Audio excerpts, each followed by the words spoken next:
아이들은 생일 노래도 특별하게 부르죠. 왜 태어났니? 왜 태어났니? 일도 많은데 왜 태어났니? 왜 태어났는지 대답하라고 질문하는 것은 아닙니다. 그저 장난치는 것을 알기 때문에 상처받지도 않겠지만은 정말로 우리가 생각해 보아야 하는 것은 왜 태어났느냐, 그 태어난 이유를 생각해 보아야 할 것입니다. 참 단순한 질문인 것 같습니다만 사실 그 누구도 이 질문에 대하여 명확하게 대답을 못하는데 우리들의 삶의 문제들이 있는 것 아닌가 생각해 봅니다. 인생이 그렇듯 예수 믿는 것도 마찬가지입니다. 예수를 믿게 된 때를 우리는 거듭났다라고 이야기를 합니다. 이 옛날에는 이 거듭남이라고 하는 단어를 대신해서 중생이라고 이야기를 했어요. 이 중자는 무슨 이야기냐면 다시중 혹은 거듭중자를 써서 중생이라고 말하고 있습니다만 이 중생이라는 말은요 불교에서 사용하는 일반인들을 지칭하는 용어이기도 해요. 그러다 보니까 이 두 용어를 서로 조금 혼돈하는 경우도 많이 생겨요. 그런데 우리가 사용하는 중생은 거듭중자이고요. 불교에서 사용하는 중자는 무리중이에요. 한자가 좀 다르죠? 그래서 그 뜻이 다르지만 우리 한글로 그냥 들을 때는 같은 의미이기 때문에 우리 성도들이 조금은 이 불교에서 생각하는 것 같은 마치 어떤 우리가 이야기하는 이 거듭남이라고 하는 것이 단지 내가 새로 태어나거나 이런 것들이 아니고 그저 내가 생각하고 있는 어떤 의식 혹은 어떤 행동 뭐 이런 것들의 변화를 중생 혹은 거듭남으로 이해합니다만 그래서 오늘 우리들에게 있어서 중요한 것은 하나님께서 이렇게 우리를 부르심으로 말미암아 우리가 거듭났다라고 말할 때에 그 거듭난 것이 도대체 무엇인지를 옳게 이해하는 것이 우리 신앙생활 또 우리가 일반 사회생활을 해나가는데도 상당한 도움이 되리라 생각되어집니다. 거듭남은요 출생이라고 하는 관점에서 우리의 구원을 바라본 것입니다.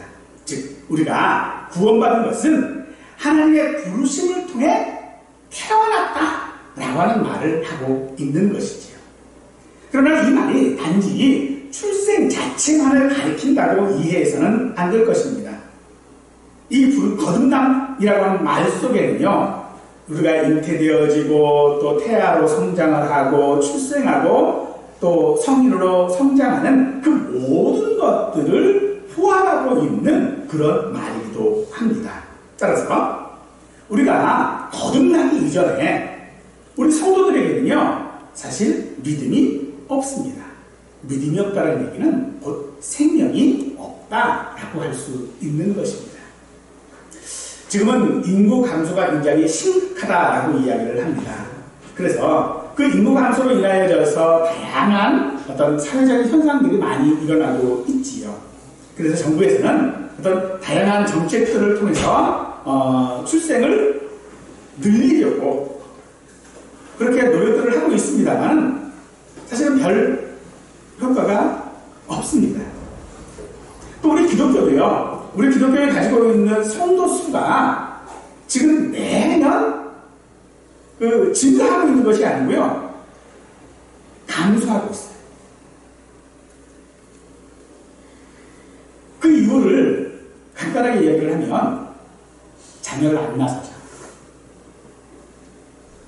자녀가 없다는 얘기예요. 그래서 거의 모든 교회들의 공통적인 현상이 뭐냐면 교회에 아이들이 없다. 부모를 따라서 아이들이 교회에 오는 것이 보통 태반인데 근데 지금은 부모를 따라서 올 아이가 없어요. 더군다나 젊은 층도 거의 없습니다. 그래서 예수 믿는 젊은 부부들에게 물어봅니다. 왜 아이를 낳지 않느냐? 라고 하면 거의 10중 8구 대답하는 말이 내가 세상을 살아보니 세상이 참 힘들다. 그 힘든 세상에 나처럼 똑같이 고생시킬 바에는 안 낳는 게 낫지 않겠는가. 호강시켜주지 못한다면 부모로서 자격이 없는 것 아닌가 라고 이야기를 합니다.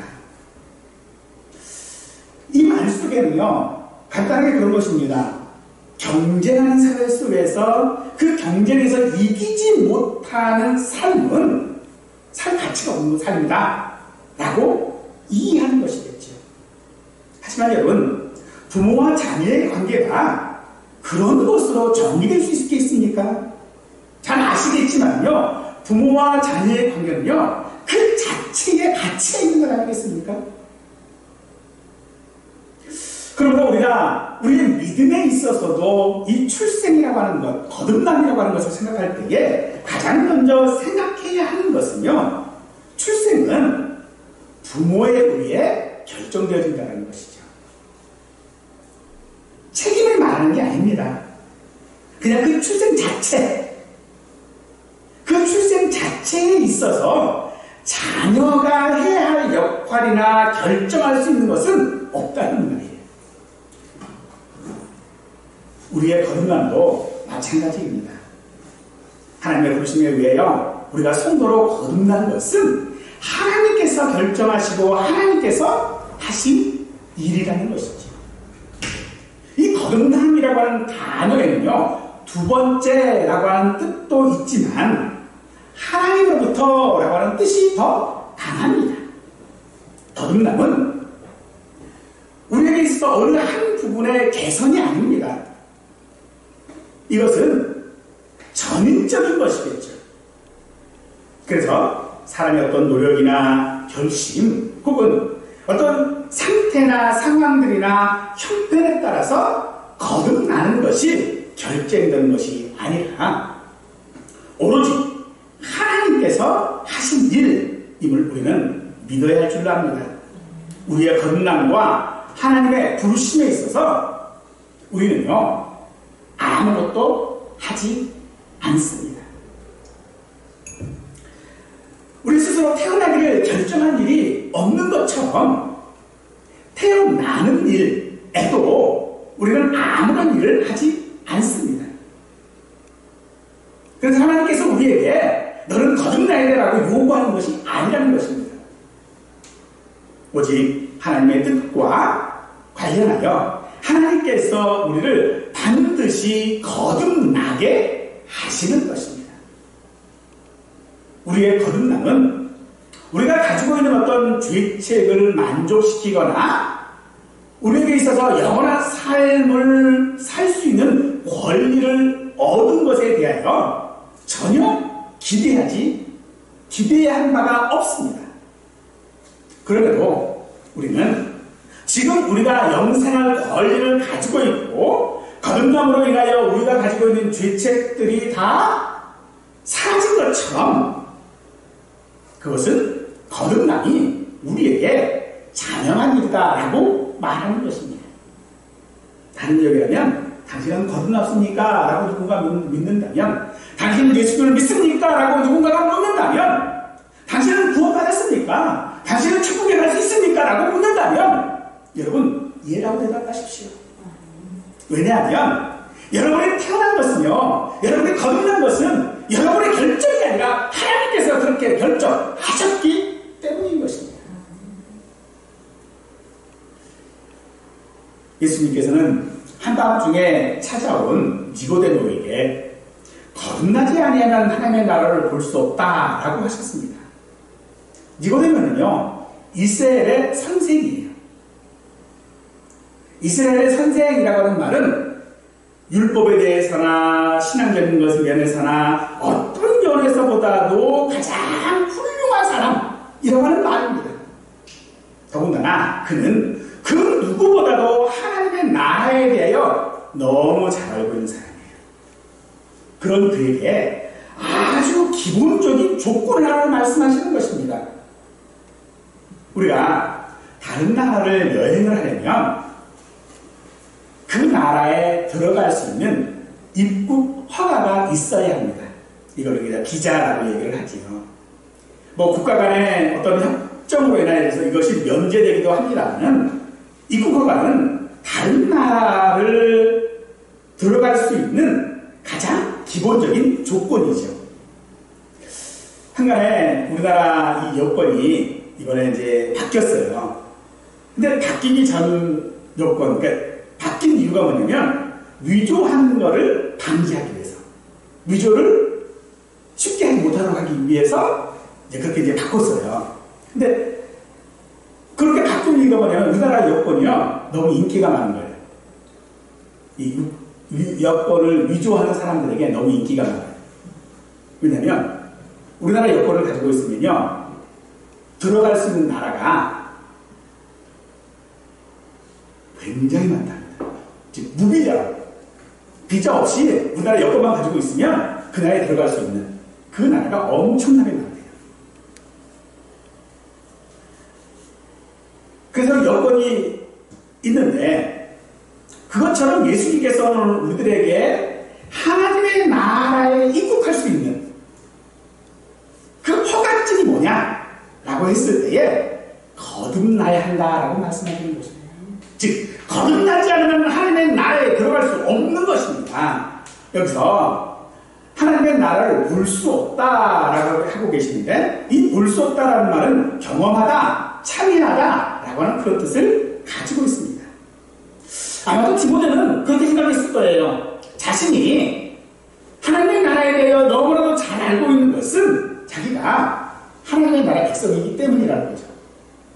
한국 들어오는데 비자가 필요합니까? 여러분들 외국에 나갔다가 한국에 들어올 때에 비자를 요청합니까? 누가? 아니에요. 여러분 한국 사람이기 때문에 한국을 그냥 들어올 수 있는 거죠. 그것처럼 하나님의 나라의 백성이라면 비자가 필요 없어요. 그런데 예수님께서 거듭나지 않으면 하나님의 나라를 볼 수 없다라고 그러니까 디모데가 이상한 거예요. 그래서 말합니다. 아니 늙어서 다시 모태에 들어갔다가 나올 수가 있는 겁니까? 라고 말하는 거죠. 어이없는 질문인 것입니다. 그런 니고데모에게 예수님께서는 물과 성령으로 거듭나야 한다라고 말씀하십니다. 니고데모는요 이스라엘 선생으로서 사실 책망할 것이 없는 그런 사람입니다. 그러나 그런 사람조차도 거듭나지 않고서는 하나님의 나라를 볼 수 없습니다. 하나님의 나라의 입국 허가와 같은 이 거듭남은 물과 성령에 의해서만 가능합니다. 그래서 사람들이 생각할 때 왜요? 이 물이 도대체 뭘까? 라고 생각을 하시거든요. 간단하게 생각하셔야 돼요. 이 물은요 엄마가 아이를 임신을 하면 그 아이는 엄마 뱃속에 양수라고 하는 안에 들어가 있죠. 이 물은요 그 양수예요. 그 양수를 말하는 것입니다. 그러면 그 양수처럼 우리를 보호하고 있는 것이 무엇입니까? 하나님의 은혜라는 거죠. 하나님의 은혜와 하나님에 의해서만 거듭날 수 있다라고 말씀하고 있는 거예요. 이건 결국은 반복하시는 겁니다. 하나님에 의해서 하나님만이 거듭나게 할 수 있다라고 하고 있는 것인 것이죠.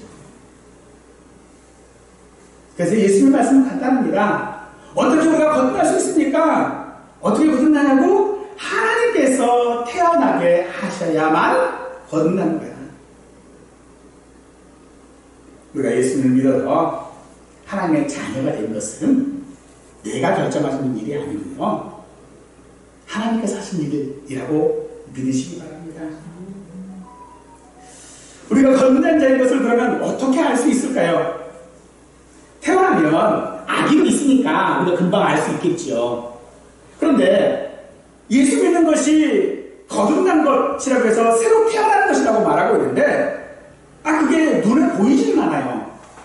어떻게 내가 거듭났는지, 어떻게 내가 구원받았는지 알 수 있을까? 요한일서 5장 11절 말씀에 이렇게 말씀하십니다. 또 증거는 이것이니 하나님이 우리에게 영생을 주신 것과 이 생명의 그의 아들 예수 안에 있는 그것이니라. 즉 증거가 뭐냐? 내가 예수를 믿는다는 겁니다.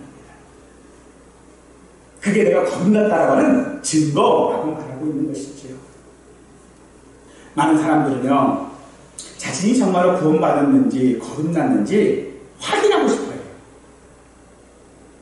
그럼에도 불구하고 교회에서 여러 가지 직분들도 행하고 또 기도도 하고 응답도 받고 여러 가지 체험들도 하고 했음에도 불구하고 확신을 못해요.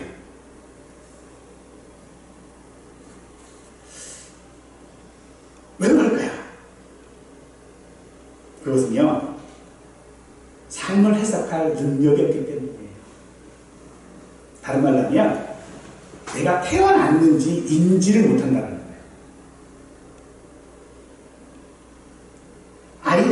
아기에게, 갓 태어난 아기에게 자기가 태어났다라고 아기가 알까요? 인지 못합니다. 알지 못합니다. 그런데 조금 성장하고 지식이 생기고 또 보는 것이 생기고 그러면 뭐야? 내 생일이 언제지? 라고 이야기를 하는 거죠. 그때서야 인지할 수 있게 되어지는 것입니다. 그러므로 우리가 나는 예수님을 믿어. 그리고 예수님께서 하신 말씀대로 내가 좀 살아가려고 내가 노력을 하고 있어. 그게 생각만큼 잘 되지는 않지만 그래도 나는 조금 살아가려고, 혹은 내가 어떤 범죄를 저질렀을 때에 내가 예수 믿는 사람이 이러면 안 되는데 라고 하는 생각들을 한다면 그는 예수님으로 인하여 거듭난 자인 줄 믿으시기 바랍니다. 그럼 왜 우리가 그런 세월들을 흘렸음에도 불구하고 그런 것들을 통하여 인지하고 있음에도 불구하고 확신하지 못하는가? 그것은요, 거듭난 자의 삶의 기준으로서의 척도가 없기 때문입니다. 척도가 뭡니까? 기준이잖아요. 이런 건 돼야 거듭난 거구나. 이 정도를 해야 믿는 거구나. 라고 하는 것들을 보고 알아야 하는데 그 보고 알 만한 척도가 우리 주변에 없다는 거예요. 이게 참 마음 아픈 일입니다. 우리 기독교 역사가 2000년이 지난 역사를 가지고 있었고, 우리나라가 비록 지금은 많은 수의 그 기독교인들이 감손을 하고 있습니다만, 그래도 우리나라를 부흥의 역사로 이끌고 또 선진국으로 이끌었던 모든 것에는 항상 기독교가 있었던 걸로는 잊지 않아야 합니다.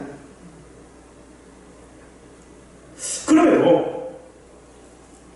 저렇게 사는 게 구원받은 사람이다, 저렇게 사는 게 믿는 사람이다라고 하는 본이 될 만한 척도가 없다라고 하는 것, 참 정말로 마음 아픈 것입니다.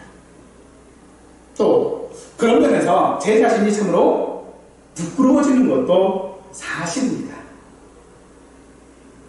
본 게 없으니 어떻게 살아가야 할지 모르는 거겠죠. 하지만 사랑하는 여러분, 우리에게 척도가 있습니다. 바로 성경입니다. 우리에게는요, 사람의 기준이 아니라 성경의 기준이 필요한 것입니다. 그 성경의 기준, 그것이 무엇입니까? 바로 말씀인 것이죠. 즉, 내 생각이 아니라 말씀대로 하는 것입니다. 하나님의 말씀들과 내가 어떤 것들 가운데서 방황할 때에 내 생각이 아니라 말씀을 따라야 하는 것입니다. 그런데 우리는 그 말씀을 잘 따르려고 하지 않지요. 예수님께서는 우리들에게 그 말 따르는 것이 무엇인지 우리에게 말씀하실 때 하나님의 계명을 말씀하셨습니다. 하나님을 사랑하고 내 이웃을 사랑하라. 그 말은 곧 무엇입니까? 자기 자신을 사랑하라는 것입니다. 나 자신을 사랑하는 것이야말로 내가 성경에 통하여 배울 수 있는 믿음의 척도인 줄 믿으시기 바랍니다. 그러므로 거듭나야 하겠다라고 하는 예수님의 말씀을 놀랍게 여겼던 디모데처럼 우리도 거듭남이 놀라운 일이 아님을 우리는 알아야 합니다. 오히려 우리는요, 놀라지 말고 거듭난 자로 살아가야 하는 것입니다. 태어난 김에 세계여행이라고 하는 그런 프로그램들이 있더라고요. 그런 프로그램처럼 태어났으니 좀 뭐라도 하며 살아야 태어난 가치가 있는 것이고, 또 실질적으로 그런 가치 있는 삶을 보여주는 사람들이 우리 주변에는 참으로 많이 있습니다. 정말로 세상에 놀랄 일들이 너무 많지요. 그 중에 한 사람이 있는데 호주에서 태어난 닉 부이치치라고 하는 목사님이에요. 이름은 들어보셨죠? 닉 부이치치. 이분은요, 태어날 때부터 양쪽 팔이 없고요, 다리도요, 이거 있다고 해야 될지 없다고 해야 될지 모르겠어요. 그냥 이래요, 그냥. 근데 이분이 못하는 게 없어요. 수영도 하고요, 드럼도 치고요, 못하는 게 없어요. 정말 놀라운 일이죠. 참 대단한 일입니다. 그가 그런 삶을 보여준 것에 대하여서 그는 말해요. 내가 거듭났기 때문이다. 나는 예수를 믿기 때문이다. 라고 그는 고백합니다. 그러나 사실은요, 그런 삶을 산다고 그가 거듭난 것은 아닙니다. 내가 노력해서 거듭난 것이 아니라는 것입니다. 거듭났기 때문에 그가 그런 삶을 사는 것입니다. 거듭난 것은 내가 결정한 것이 아니라 은혜인 줄 믿으시기 바랍니다. 여러분들, 지적 장애인들이나 유아는요, 스스로 무엇을 결정할 수 없습니다. 그런 그들에게 예수님을 영접하지 않으면, 예수를 믿지 않으면 천국에 갈 수 없다고 한다고 하면서 그들에게 예수 믿으라고 결정하라고 한다면 그들이 결정할 수 있습니까? 없습니다. 부르심과 거듭남의 주권이 오직 하나님께 있다고 하는 것, 그것이 오늘 우리에게 은혜뿐만 아니라 오늘 내게 닥쳐오는 내가 믿음으로 말미암아 겪어야 되는 여러 가지 일들 속에 그것을 견딜 수 있는 힘은 바로 거기에서 나오는 것입니다. 지난주에 장애인분들과 함께 제주도 여행을 하고 왔습니다. 장애인은 크게 지체 장애인과 지적 장애인으로 구분을 합니다. 지체는 신체적인 장애를 가지고 있는 사람, 지적 장애인은 정신적인 어떤 문제들이 있는 사람. 근데 이 지체 장애인들은 대부분이 지체도 함께 겸하고 있습니다. 그래서 이런 사람들을 우리는 또 발달장애라고도 이야기를 하고 있습니다만, 대부분의 지체 장애인들은 후천적으로 생겨요. 사고라든지 병이라든지 이런 것들로 인해 생기죠. 근데 지적 장애인들은요, 태어나면서부터 그렇게 태어난 것입니다. 그들은 자기가 태어날 때 나는 지적 장애인으로 태어나겠다라고 결정 그들이 했습니까? 그들은요, 그렇게 태어났기 때문에 그렇게 사는 겁니다. 우리가 거듭난다라고 하는 것도 그런 의미로 우리가 이해해야 할 줄 믿습니다. 그래서 우리는요, 거듭난 존재로 그렇게 살아야 하는 것입니다. 물론 지적장애인들의 삶이 그들 스스로 무엇을 할 수도 없다라고 하는 것 때문에 그렇게 사는 것이 무슨 의미가 있느냐라고도 말할 수 있겠습니다만, 그들이 태어나서 그렇게 사는 것 자체가 이미 가치 있는 삶인 줄 믿으시기 바랍니다. 비록 우리가 내가 예수 믿는다고 하지만은 어디 우리 삶이 예수 믿는 삶으로서의 논전한 모습들을 보여주고 있습니까? 아니잖아요. 그런데 그게 부끄러운 게 아니라는 겁니다.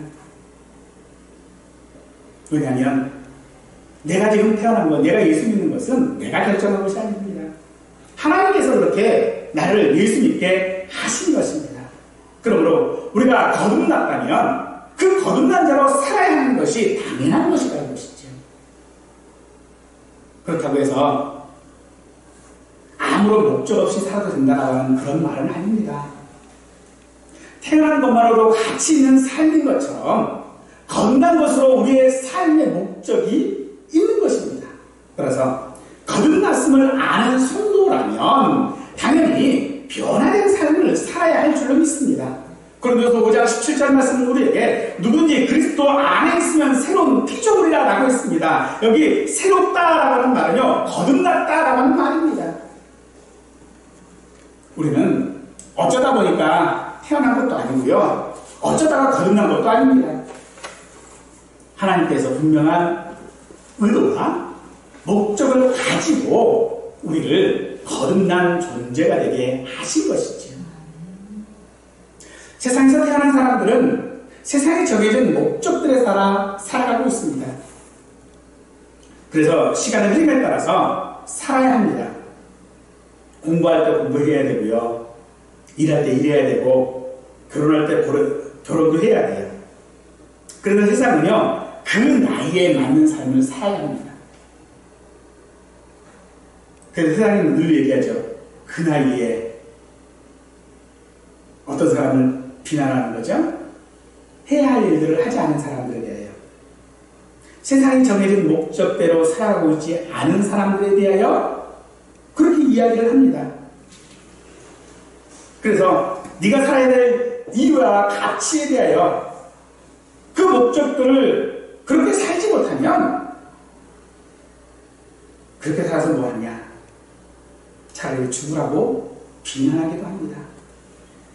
하지만 우리를 거듭나게 하신 하나님도 분명 우리에게 의도하신 목적이 있지만 세상처럼 우리에게 목적대로 살라고 하지 않습니다. 오히려 목적 있는 존재로 살아가도록 우리에게 은혜를 베푸시고 인도하심을 믿으시기 바랍니다. 하나님께서 우리를 새로운 피조물로 거듭나게 하신 것은 심심해서 하신 것이 아닙니다. 그냥 만드는 장난감으로 만드신 것이 아니라는 것입니다. 우리가 거듭난 것은요, 삶의 분명한 방향성과 목적이 우리에게 있습니다.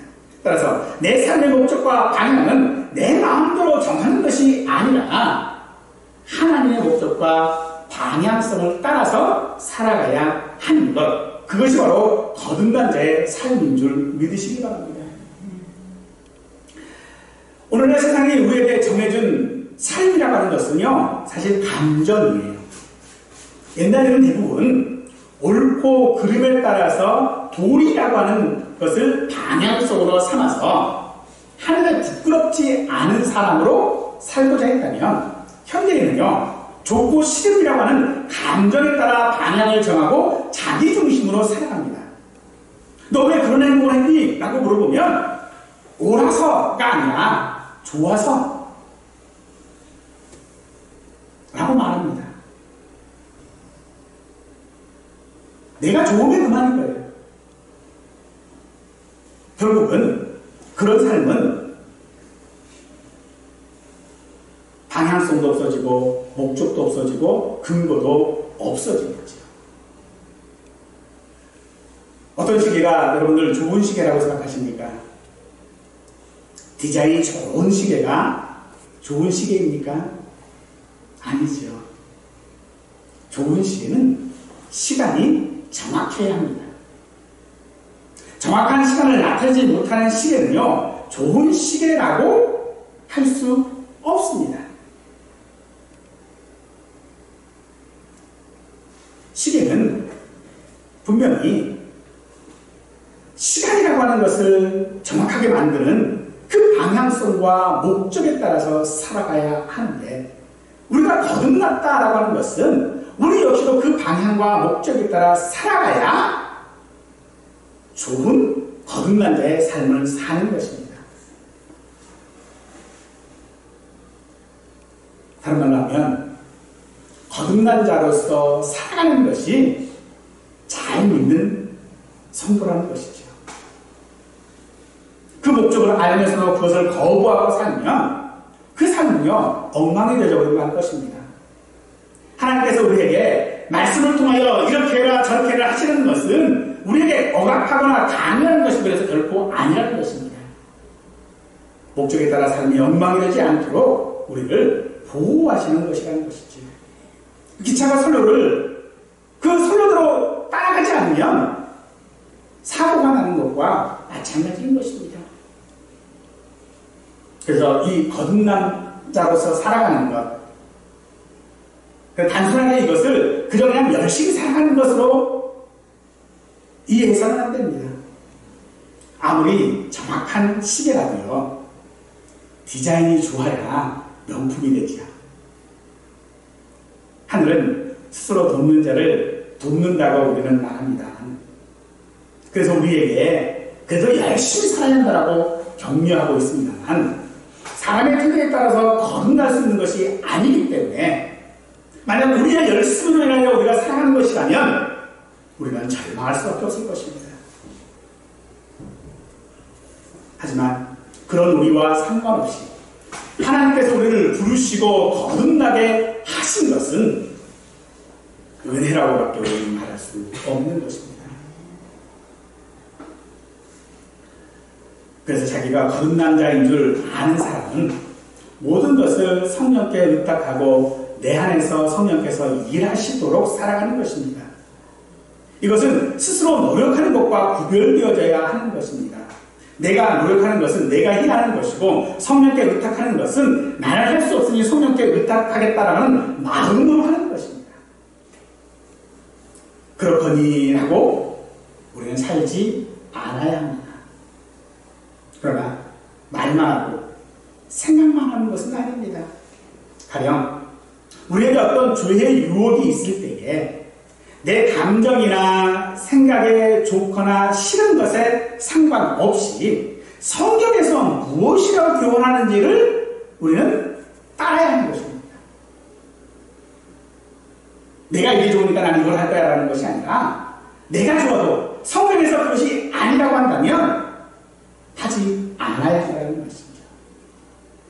이 경우 자기 노력으로 유혹을 이기는 것이 아니라 성령께서 나를 붙드시는 은혜인 줄 우리는 믿어야 합니다.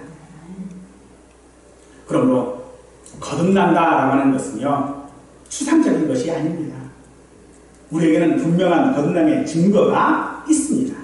그것이 바로 예수님의 십자가인 줄 믿으시기 바랍니다. 예수님께서는 제자들에게 십자가에 죽으실 것을 말씀하실 때 해산의 고통에 대하여 말씀하셨습니다. 요한복음 16장 21절 말씀을 보니, 여자가 해산하게 되면 그때가 이르렀으므로 근심하나 악인을 왕하는 세상이 사랑이란 기쁨으로 말미암아 그 고통을 다시 기억하지 아니하느니라 라고 말씀하시지요.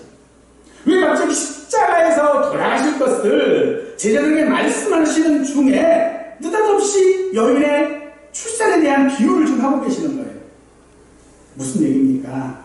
이것은 곧 예수님의 십자가로 돌아가시는 그것이 예수님께서 반드시 해야 거듭나게 하시는 그 일 때문에 반드시 해야 할 일이라고 하는 것을 말씀하고 있는 것이죠. 그래서 물과 성령으로 거듭난 것이라고 말씀하시는 것입니다. 거듭남은 예수님께서 고난받고 죽으신 목적이신 것입니다. 그러므로 예수님의 그 공로로 우리가 예수 믿는 자가 되었다면, 거듭난 자가 되었다면, 하나님은 분명 우리를 의롭다고 정하시고 우리를 그런 삶으로 살아가게 하실 줄 믿습니다. 지금이야 의료기술이 많이 발달해서 출산을 하다가 죽는 경우들이 드물지만 옛날에는 출산하다가 죽는 경우들이 아주 비일비재했습니다. 그래서 아기를 품고 출산한다라고 하는 것은요, 자기의 생명을 담보로 하는 것이었습니다. 예수님의 십자가 죽으심은요, 바로 우리를 거듭나게 하신 분명한 증거가 되는 것입니다. 우리가 거듭난 것은요, 우연히 아님을 믿고 거듭남을 증거하는 그런 삶으로 살아가시기를 원합니다.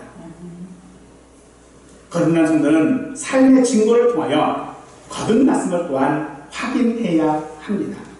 바울은 그 증거를 가지고 있다라고 갈라디아서 6장 17절에서 말씀하고 있는데, 이후로는 누구든지 나를 괴롭게 하지 말라. 내가 내 몸에 예수의 흔적을 지니고 있노라 라고 합니다.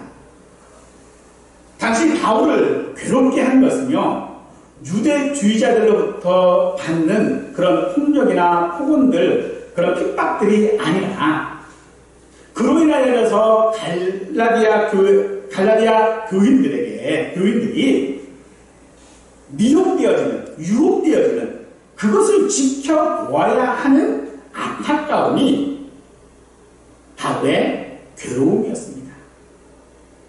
그런데 괴롭게 하지 말라라고 말하는 것은요, 더 이상 그들이 그런 세상에 미혹된 삶을 살지 말라라는 바울의 호소이기도 할 것입니다. 그러면서 그는 자기에게 예수의 흔적이 있다고 말하고 있습니다. 예수의 흔적이 무엇입니까? 거듭남의 흔적입니다. 거듭남의 증거이지요. 근데 그것을 당시의 종들에게 낙인을 찍어 주었는데, 그러니까 이거는 나는 이 사람은 내 종이야 라고 낙인을 찍었어요. 종들에게는, 노예들에게. 그런 것처럼 자기에게 그런 흔적이 있다라고 지금 말하고 있는 거예요. 그 흔적이 무엇입니까? 그건 예수의 이름으로 말미암아 얻게 된 그 수많은 고난들이겠지요. 그것은 거듭난 자로서의 삶이 실천적 의미로서 그 수많은 고난에 동참하고 있고, 그 고난과 박해 속에서 끝까지 예수님을 믿고 따른다라는 그 사실을 바울은 흔적이라고 말하고 있는 것입니다. 그래서 그 예수의 흔적은 세상의 자랑과는 좋게 비교할 수 없는 영광스러운 것이다라고 하고 있는 것입니다. 거듭난 자가 어떻게 거듭난 자의 삶을 살아갈 수 있습니까? 예수님은 그 거듭난 자의 삶을 죽은 자가 살아나는 것, 눈먼 자가 보게 되는 것, 귀먹은 자가 듣게 되는 것, 그리고 저는 자가 걷게 되는 것과 같은 변화라고 말씀하십니다. 그럼에도 오늘 우리에게는 여전히 옛날 본성이 남아있어서 완전하게 거듭난 자로 살아가는 것은 어렵습니다. 그래서 주님께서는 늘 우리와 함께 하시고 우리를 도우시겠다라고 말씀하십니다. 태어난 아기는 누군가의 도움과 누군가를 의지하지 않고서는 결코 성인으로 성장할 수 없는 것처럼, 오늘 우리도 거듭난 자는 성령의 내주하심을 통하여 성장하여 나가고 있음을 믿으시기 바랍니다. 하나님께서 우리를 부르시고 하나님께서 우리를 거듭나게 하셨다면, 이 땅에서 내가 당하는 고난은 내가 살아가는 데 필요한 삶의 무게의 전부가 아니라 그저 일부분일 뿐인 것입니다. 비록 우리가 살아가는 데 있어서 그 시련이 무겁고 힘든 것이지만, 그래서 우리의 삶을 포기할 필요가 없는 것입니다. 세상이 아무리 우리를 무거운 짐으로 누르고 우리를 흔들다 할지라도 거듭난 우리는요 결코 흔들리지 않습니다. 사랑하는 성도 여러분, 여러분 구원받으셨습니까? 내가 대답하십시오. 어느 누구가 비록 내가 지금 내 상태가 믿는 자인지 그런 본을 보이지 못하고 척도를 가지고 있지 못하다 할지라도 여러분을 구원하신 것은요 하나님이십니다. 그다지는 변하지 않는 줄 믿으시고 그 확신 가운데 살아가는 우리 모두가 되시기를 간절히 축원하겠습니다.